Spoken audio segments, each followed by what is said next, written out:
அனைவருக்கும் வணக்கம். லாஸ்ட் 1 வீக்கா வீடியோ போட முடியல. மன்னிக்கணும். எனக்கு ஹெல்த் இஷ்யூஸ் இருந்தது. அதுக்கப்புறம் ஒர்க் டென்ஷனும் இருந்தது. நான் மேக்ஸிமம் ட்ரை பண்ணேன். பட் முடியல. இதுக்கப்புறம் மேக்ஸிமம் நான் வந்து என்ன சப்போர்ட் பண்ணுறவங்க எல்லோருக்கும் மிக்க நன்றி. நம்ம டெலகிராம் குரூப்பில் இருக்கவங்களுக்கு மிக்க நன்றி. இந்த வீடியோ ஃபுல் அண்ட் ஃபுல் ஒரு எஜுகேஷன் பர்பஸ் தான். நான் வந்து செபி ரிஜிஸ்டர் அட்வைசர் இல்லை. எல்லா வீடியோட கமெண்ட் செக்ஷன்லையும் ஒரு மெசேஜ் வந்து பின் பண்ணி வச்சுருக்கேன். அந்த மெசேஜை பாருங்கள். உங்களுக்கு ஒரு டைரக்ஷன் கிடைக்கும். இப்போது நீங்கள் வந்து நம்ம சேனலை வந்து புதுசாக பார்க்குறீங்க அப்படின்னா நீங்கள் அந்த மெசேஜை பாருங்கள். அதில் நிறைய பிளேலிஸ்ட்லாம் இருக்குது. மார்க்கெட்டை பற்றி உங்களுக்கு ஒரு சின்ன ஸ்டடி கிடைக்கும். அதை பார்த்தீங்கன்னா அதுக்கப்புறம் உங்களுக்கு வீடியோ பிடிச்சிருந்தா லைக் பண்ணுங்கள். வாங்க வீடியோக்குள்ளே போகலாம். வீடியோ வந்து ஃபுல்லாக பார்த்தா மட்டும்தான் உங்களுக்கு நான் என்ன சொல்ல வரேன் அதோட ஃபுல் கிளாரிட்டி உங்களுக்கு புரியும் இந்த வீடியோடது. மார்க்கெட் பற்றி சொல்லணும்னா நான் வந்து மார்க்கெட் வந்து ஓரளவு வாட்ச் பண்ணிக்கிட்டு தான் இருந்தேன் இந்த ஒரு லாஸ்ட் 1 வீக்கு. பட் நம்ம வந்து ஒன்றை மிஸ் பண்ணிக்கிட்டு இருக்கோம். என்னென்னா இந்தியா யூஎஸ் ட்ரேட் டீல் அது இப்போ நல்லா நடந்திருக்கு. யூரோப் ட்ரேட் டீல் நல்லா நடந்திருக்கு. பட்ஜெட் நல்லா தான் அவுட்கம் வந்திருக்கு இந்த எக்ஸப்ட் எஸ்டிடி சார்ஜஸை தவிர. அதுக்கப்புறம் ஜிஎஸ்டி ரீஃபார்ம்ஸ், இன்கம் டேக்ஸ், இது எல்லாமே நமக்கு பாசிட்டிவாக தான் இருக்குது. பட் இதெல்லாம் நம்ம மறந்துட்டு எங்கே போயிட்டுருக்கோம்? வார் அந்த டென்ஷனில் போயிட்டுருக்கோம். அந்த மாதிரி நம்மளை கொண்டு போகிறாங்க. ஸோ நீங்கள் வந்து நம்ம நம்ம வந்து இதுக்காக பேனிக் ஆக வேணாம். அதுதான் நம்ம என்ன சொல்ல வரேன். அதுக்காக நம்ம வந்து இதுக்கா அதாவது இதையும் மைண்டில் வச்சுக்கோங்க அப்படின்னு தான் சொல்கிறேன். நிறைய பேர் வந்து இமீடியட்டாக எக்ஸிட் ஆகுறாங்க. அதை நான் பார்த்துட்டு தான் இருக்கேன். நம்ம குரூப்லேயுமே சொல்கிறாங்க. நம்ம குரூப் கிரியேட் பண்ணது டெலகிராம் குரூப் இருக்குது, சேனல் இருக்குது. அது எல்லாமே ஒரு லேர்னிங் பர்பஸ்க்கு தான் மட்டும்தான். ஓகே. ஸோ நான் மெயினாக சொல்ல வர்றது வந்து யாரும் பேனிக் ஆகாதீங்க. நமக்கு வந்து நிறைய நல்ல விஷயங்கள் தான் இருக்குது. ஃப்யூச்சரை மட்டும் தான் நீங்கள் பார்க்கணும். இன்னொன்று, நமக்கு எவ்வளவுங்க நம்ம கிடைக்க போகுது? ஒரு மந்த்லி ஒரு 2% உங்களுக்கு இன்கம் வருதுன்னா பெரிய விஷயம் தானே. அப்படி தான் நம்ம பார்க்கணும். ஓவரால் உங்களோட இன்வெஸ்ட்மெண்ட் அமௌண்ட்டை வச்சு. ஸோ ஜென்ரலாக நான் சொல்கிறேன். ஓகே. நிஃப்டி வந்து ஒரு 25,300 அது வந்து 200 டே மூவிங் ஆவரேஜாக இருந்தது. பட் அங்கே வரைக்கும் வரலை. மேலே தான் போயிட்டுருக்கு. பட் இன்னும் வரும் நாட்களில் ஏன்னா ட்ரம்ப் வந்து அவர் பேச மட்டும் தான் செய்கிறாரு. செயல் மேபி நடந்துச்சு அப்படின்னு ஒரு பயத்தில் தான் மார்க்கெட்லாம் இப்படி ட்ராப் ஆகிட்டு இருக்கு. நம்ம கொஞ்சம் வெயிட் பண்ணி பார்க்கலாம். இருந்தாலும் ஒரு கேப் எல்லாம் ஃபில் பண்ணிருச்சு. கொஞ்சம் வெயிட் பண்ணி தான் பார்க்கணும். இந்த அளவுக்கு கீழே விடுவாங்களா அப்படின்னு தெரில. ஏன்னா எஃப்ஐயும் டிஐக்குமே ஃபைட்டு தான் போயிட்டு இருக்கு. இப்போ இவங்க செல் பண்ணுறாங்க, இவங்களும் செல் பண்ணுறாங்க. ஆக்சுவலாக யார் ப்ராஃபிட் புக் பண்ணுறது அந்த மாதிரி ஒரு பெரிய யுத்தமே போயிட்டு இருக்குதான் இவங்க 2 பேருக்கும்.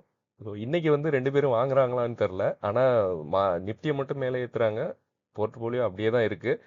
கொஞ்சம் வெயிட் பண்ணலாம். நாளைக்கு நாளாண்டைக்கு என்ன நல்ல நியூஸ் இருந்துச்சுன்னா மேபி மண்டே வந்து நல்ல மேலே போக சான்ஸ் இருக்குது. ஏபிபி இந்தியா வந்து 29.59 பைசா வந்து 29 ரூபா 59 பைசா வந்து டிவிடெண்ட் வந்து அனௌன்ஸ் பண்ணியிருக்காங்க.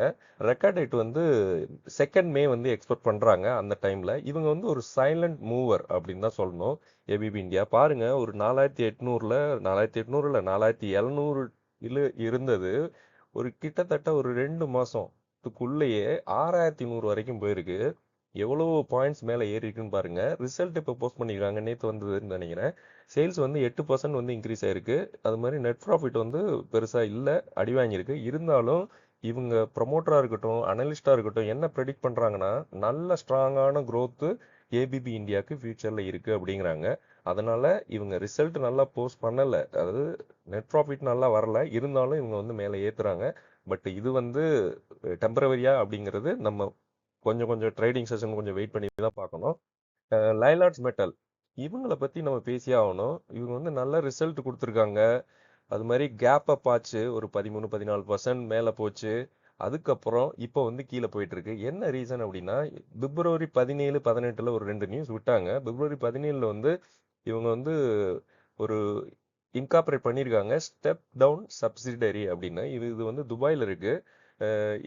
விட்டஸ் லைலாட்ஸ் ரிசோர்சஸ் இந்த மாதிரி நேம்ல வந்து இவங்க ஒரு சப்சிடரி வந்து இன்கார்பரேட் பண்ணியிருக்காங்க. இது ஒரு நியூஸ். இதனால இவங்களுக்கு என்ன பெனிஃபிட், கம்பெனிக்கு என்ன பெனிஃபிட்னா, இது வந்து இவங்க இன்கார்பரேட் பண்றது ஓகே, லாங் டேர்மில் கம்பெனிக்கு பெனிஃபிட்டு. பட் இதில் இவங்களுக்கு இன்டர்நேஷ்னல் மெட்டல் மார்க்கெட்டில் வந்து இவங்க இந்தியாவை டிபெண்ட் பண்ணாமல் இங்கேருந்தே ஆப்ரேட் பண்ண முடியும் அப்படிங்கிறாங்க. மிடில் ஈஸ்ட் அண்ட் யூஎஸ்ஏ இது எல்லாமே இவங்களோட ஸ்ட்ராட்டஜிக் பார்ட்னர்ஷிப் இதெல்லாம் வச்சுட்டு இவங்க பண்ண முடியும் அப்படின்னு சொல்கிறாங்க. ஸோ இது வந்து பயங்கரமான பாசிட்டிவ் தான். இருந்தாலும் டெம்பரரியாக இவங்களுக்கு அதாவது பேனிக் ஆக்குது. ஏன்னா இவங்க ஒரு இன்வெஸ்ட்மெண்ட் அங்கே போகுது அப்படின்னு. ரெண்டாவது, இவங்களுக்கு வந்து ஒரு 10 இயர் கான்ட்ராக்ட் கிடச்சிருக்கு லைலாக் மெட்டலுக்கு. எங்கே இருந்துன்னா ஹர்ஷா என்விரான்மெண்டல் அப்படின்னு ஒரு கம்பெனி இருந்து, அவங்க வந்து மகாராஷ்டிரா பேஸ்டு. அவங்க என்ன கேட்குறாங்கன்னா, design, build, commission, operate, maintain இதெல்லாமே வேணும் அப்படிங்கிறாங்க. எப்போ இருந்து ஸ்டார்ட் ஆகுதுன்னா 2027. இது எல்லாமே நல்ல ஒரு மாசான நியூஸ். இருந்தாலும் இவங்களுக்கு மேபி இதை வச்சுக்கிட்டு இவங்க கொஞ்சம் கீழே இறக்குறாங்களா இல்லை மேலே ஏறுறதுக்காக கீழே இறக்குதா அப்படின்னு சொல்லல, யாராச்சும் உள்ளே வரணும் அப்படிங்கிறதுக்காக. கொஞ்சம் வெயிட் பண்ணி பார்ப்போம். நான் எல்லார் கையிலையும் இருக்குன்னு நினைக்கிறேன் நம்ம குரூப்பில் இருக்கவங்கள்ட்ட. ஆர்விஎன்எல் லார்ஜ் கான்ட்ராக்ட் வந்து இவங்கள்ட்ட பெருசாக கிடைச்சிருக்கு, 1200 கோடி. ஓகே, இது ஒரு மிகப்பெரிய கான்ட்ராக்ட். இருந்தாலும் இவங்க எத்தனை டைம் கீழே விழுந்து விழுந்து ஏறி இருக்காங்க பாருங்க. இங்க நீங்க நான் லைனே போடல, இப்ப இருக்க பிரைஸ் பாருங்க 312 ரூபாயில இருக்கு. 1 2 3 4 5 6 7 8 கிட்டத்தட்ட ஒரு 7-8 டைம்ஸ் வந்து அதே இடத்துல விழுந்து விழுந்து ஏறி இருக்கு. ஸோ இந்த டைமும் ஏறுமா இல்லை கீழே போகுமா அப்படின்னு வெயிட் பண்ணி தான் பார்க்கணும். இது அட்லீஸ்ட் அது 600 ரூபாய்க்கு மேலே போயிட்டு ப்ரைஸ் வந்து இப்போ 300 ரூபாயில இருக்கு. திரும்ப அதே ப்ரைஸுக்கு போனால் கூட எவ்வளோ பேர் சந்தோஷப்படுவாங்க, நானும் தான். பார்க்கலாம். சேல்ஸ் வந்து 3% வந்து இன்க்ரீஸ் ஆயிருக்கு. ரிசல்ட் நல்லா தான் போஸ்ட் பண்ணியிருக்காங்க. அதாவது இவ்வளோ பெரிய பெரிய கம்பெனி தான் இதெல்லாம், கவர்மெண்ட் பேஸ்ட் கம்பெனி. இந்த மாதிரி சேல்ஸ் போஸ்ட் பண்ணுறது நல்ல ஒரு விஷயம் தான். நியூஜென் சாஃப்ட்வேர் இவங்க வந்து அதாவது 3 நாள்ல ஒரு 35% வரைக்கும் மேலே ஏறி இருக்காங்க. பாருங்க, இங்க வரைக்கும் இருந்தது அதாவது பாதாளத்துக்கு போயிட்டு திரும்ப அப்படியே ரிட்டர்ன் ஒரு யூ-டர்ன் போட்ட மாதிரி மேலே வந்தது. பட் இன்னைக்கு வந்து எகைன் கீழே இறக்கி விட்டுருக்காங்க. ஒரு 7-8% வரைக்கும் கீழே இறங்கியிருக்கு. இருந்தாலும் இவங்களுக்கு வந்து ரெவென்யூ வந்து நல்லா இருக்கு. பட் ஸ்டில் ரிசல்ட் வந்து வந்தாதான் இதெல்லாம் நிலைக்குமா அப்படிங்கிறது தெரியும். நல்ல ஒரு வால்யூம் நடந்திருக்கு. நம்ம வந்து வால்யூம் பேஸ்ல நீங்க பாத்தீங்கன்னா எங்கெங்க ஹையர் வால்யூம் நடந்திருக்கோ அங்க எல்லாமே பிரைஸ் வந்து மேல போயிருக்கு. இங்க இது ஹையர் வால்யூம் நடந்திருக்கு, இந்த இடத்துல பிரைஸ் கொஞ்சம் மேல போயிருக்கு, அதுக்கப்புறம் இங்கேயும் மேல போயிருக்கு. ஓகே, இதெல்லாம் டேட்டா தான், பாஸ்ட் டேட்டா, ப்ரீவியஸ் டேட்டா தான். இங்க வந்து ஹையர் வால்யூம் நடந்திருக்கு. மேபி அதை பார்த்து தான் நிறைய பேர் உள்ள வந்தாங்கன்னு தெரியல. பட் பிரைஸ் வந்து மேல கொண்டு போகல. அதுக்கு தக்கன இப்போ ஒரு வால்யூம் நடந்துட்டு இருக்கு. இது வந்து கிரீனா முடிஞ்சிச்சு. இந்த மந்த் இன்னும் இருக்குல்ல, ஒரு 10 ட்ரேடிங் செஷன் இருக்கு. அது வந்து பாசிட்டிவா முடிஞ்சிச்சுன்னா இந்த கம்பெனிக்கு இன்னுமே ஒரு, இது வந்து மந்த்லி டைம் ஃப்ரேம். ஓகே, இது வந்து டே டைம் ஃப்ரேம். இன்னைக்கு வந்து ஒரு 10% கீழே இறங்குனது தான் இது கொஞ்சம் நெகட்டிவா இருக்கு. பார்க்கலாம். இது இது நிலைக்கணும் அப்படின்னா நம்ம வந்து ஒரு 3 மந்த்ஸ் வெயிட் பண்ணணும். அடுத்த ரிசல்ட் வந்தாதான் நமக்கு என்ன தெரியும் இந்த கம்பெனில என்ன நடந்துகிட்டு இருக்கு அப்படின்னு. ஓவராலா இது வந்து நல்ல ஒரு ப்ராடக்ட் பேஸ்ட் கம்பெனி, லாங் டேர்முக்கு ஹோல்ட் பண்றவங்க நல்ல ஒரு கம்பெனி தான். அடுத்து வந்து என்பிசிசி. இவங்களுக்கு வந்து ஒர்க் ஆர்டர் வந்து 104 கோடி வந்து கிடைச்சிருக்கு அப்படிங்கிறாங்க. 14 கோடி வந்து செயில் அப்படிங்கிற செயில் ரூர்கேலா அவங்க அந்த பிரான்ச்ல இருந்து கிடைச்சிருக்குன்னு நினைக்கிறேன். அதுக்கப்புறம் 90 கோடி வந்து பிஎம்சி கான்ட்ராக்ட், அது வந்து என்எல்சி இந்தியா அவங்கள்ட்ட இருந்து கிடைச்சிருக்கு. இது 2 கான்ட்ராக்டும் இவங்களுக்கு நல்ல ஒரு ஒர்க் ஆர்டர் தான். இன்னொன்று இவங்க வந்து டிவிடெண்ட் வந்து 0.12 ருபீஸ் வந்து ஒரு ஷேருக்கு கொடுக்குறாங்க. ரெக்கார்ட் டேட் வந்து 25 பிப்ரவரி அப்படின்னு அனௌன்ஸ் பண்ணியிருக்காங்க. ஆக்சுவலாக என்பிசிசி நான் எதுக்காக சொல்றேன்னா, இது ஒரு நல்ல ஒரு கன்ஸ்ட்ரக்ஷன் பேஸ்டு கம்பெனி, கவர்மெண்ட் அண்டரில் தான் ரன் ஆகுதுன்னு நினைக்கிறேன். இவங்க பிரைஸ் பாருங்க 95 ரூபா. ஒரு காலத்துலலாம் இவங்க 40 ரூபா 30 ரூபாயெல்லாம் போயிட்டு ஒரு 1 இயர் பீரியட்குள்ளே இந்த அளவுக்கு மேலே ஏறி இருக்கு. இன்னொன்று கவர்மெண்ட் பேஸ்டு ஒரு நல்ல ஒரு கேட்டகரியில் தான் இருக்கு. க்ரோத் ரேட்டும் ஓரளவு இருக்கு. இவங்களோட மார்க்கெட் கேபிட்டல் பாருங்க 25,000 கோடி இருக்கு. நிறைய பேர் வந்து 100 ரூபாய்க்கு கீழே கேட்பாங்கல்ல. இந்த மாதிரி ஸ்டாக்லாம் நீங்க வந்து பாருங்க. மேபி ஒரு சின்ன கிராஷ் வருதோ இல்லை 200 மூவிங் ஆவரேஜ் பக்கத்துல விழுகுதோ அந்த மாதிரி டயத்துல நீங்க ஃபோக்கஸ் பண்ணீங்கன்னா மேபி ஒரு லாங் டேர்ம் ரன்னில் வந்து இதெல்லாம் ஒரு டிவிடெண்ட் கொடுக்குறாங்க. இதெல்லாம் ரொம்ப ஸ்மால் கேப் தான், ஓரளவு டிவிடெண்ட் கொடுக்குறாங்க. ஸோ அந்த மாதிரி பார்க்குறேன். ஏன்னா இதெல்லாம் வேல்யூவேஷன் இன்னுமே கொஞ்சம் அதிகமாக தான் இருக்குது. 95 ரூபா கரண்ட் ப்ரைஸ் இருக்குது. இன்ட்ரெஸ்டிங் வேல்யூ 42 ரூபா இருக்குது. நம்ம வந்து கவர்மெண்ட் ஸ்டாக் நம்ம ஃபோக்கஸ் பண்ணணும் அப்படின்னா நம்ம வந்து இன்ட்ரெஸ்டிங் வேல்யூ அட்லீஸ்ட் மேட்சாக இருக்கணும், இல்லைனா பி ரேஷியோ வச்சு ஓரளவு இருக்கணும். எல்லாமே ஹையர் வேல்யூஷன்லாம் இருக்குது. கொஞ்சம் வெயிட் பண்ணி பார்க்கணும். மேபி நீங்கள் வந்து வாட்ச் பண்ணலாம். அசோகா பில்ட்கான் இந்த கம்பெனியை பற்றி ஒருத்தர் கேட்டிருந்தாரு. இவங்க வந்து கன்ஸ்ட்ரக்ஷன் இன்ஜினியரிங் அந்த பிஸ்னஸ் பண்ணுறாங்க. அசோகா பில்ட்கான் வந்து ஒரு ரீசெண்டாக ஒரு 2 ஆர்டர் கிடச்சிருக்கு. 45 மில்லியன் டாலர் இவங்கள்ட்ட இன்டர்நேஷனல் ரோட் ப்ராஜெக்ட்டுக்கு கிடைச்சிருக்குங்கிறாங்க வெஸ்ட் ஆப்பிரிக்காவில். ஓகே, இது வந்து நல்ல ஒரு நியூஸு. இவங்க வந்து நல்ல ஒரு குளோபல் ஃபுட் பிரிண்ட் இந்த கம்பெனிக்கு நிறைய இருக்குது. அதுக்கப்புறம் திரியா கம்பெனி அப்படின்னு சவுதி அரேபியாவில் இருக்கு. பிரிட்ஜ் ஆர்டர் வந்து 478 கோடிக்கு கிடைச்சிருக்கு. இதுல வந்து ஏதோ ஜேவி அங்க ஒரு கம்பெனிக்கிட்ட அக்ஸயா அப்படிங்கிறவங்ககிட்ட வச்சுட்டு இவங்க அந்த மாதிரி பிஸ்னஸ் பண்றாங்க. மேபி எனக்கு தெரியும் சவுதியில் ஏதாச்சும் பிஸ்னஸ் பண்ணணும் அப்படின்னா அங்க ஏதாச்சும் ஒரு கம்பெனியோட டைப் வைக்கணும் அப்படின்னு நினைக்கிறேன். கிளியரா தெரியல. ஸோ இது ஒரு நியூஸ். இது 2 நியூஸுமே நல்ல ஒரு நியூஸ் தான். இவங்களுக்கு வந்து ஆர்டர் புக்கு பார்த்தீங்கன்னா 15,900 கோடி இருக்குங்க.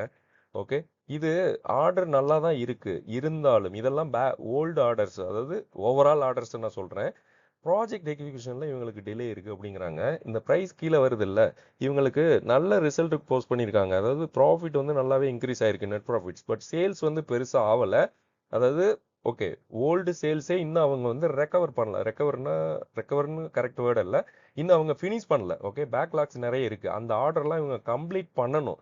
அதனால இவங்களுக்கு புது ஆர்டர் நியூவா இந்த மாதிரி சின்ன சின்ன ஆர்டர் வருது. இருந்தாலும் இந்த ஆர்டர்லாம் கம்ப்ளீட் பண்றதுக்கு உங்களுக்கு நிறைய சேலஞ்சஸ் இருக்கு அப்படிங்கிறாங்க. மேன் பவர் ஷெட்யூலா இருக்கட்டும், இல்லை ஃபினான்ஸா இருக்கட்டும், அந்த மாதிரி நிறைய இஷ்யூஸ் இருக்கு. அது ஒரு டெம்பரரியா அந்த கம்பெனில இருக்கு.